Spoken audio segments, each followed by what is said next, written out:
It certainly gives him more time to work on the training ground. It gives maybe the ownership opportunities to trim the squad drastically and get rid of a lot of the players that don't make any sense going forward. But I think from a fan perspective, I'm gutted because I looked at the teams that were going into the Europa League next season. And I thought I would have been up for that. And I think we're not going to win the league next year unless something miraculous happened with the transfer window. We did a 10 out of 10 and we brought in, your Osimhens or your Alvarez up front, or we brought in Bastoni. We're talking needle movers across 5 positions that just went straight to the 11 and just catapulted this team up to another level. Considering the managers right now, if no Pep, is more on an even playing field, that is the kind of summer that would quantify or justify not having European football.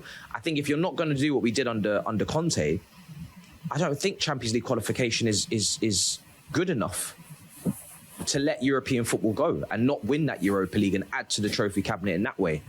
Yeah, and I think you mentioned Conte. I think that that's the classic example of going from 1 year out of Europe to winning the title, as Chelsea did. So there is history there of not being in Europe being good for clubs of Chelsea's size. And I think the reality is, whether it's good or bad, it is the reality. That is what's happening, and Chelsea have got to make the best of it.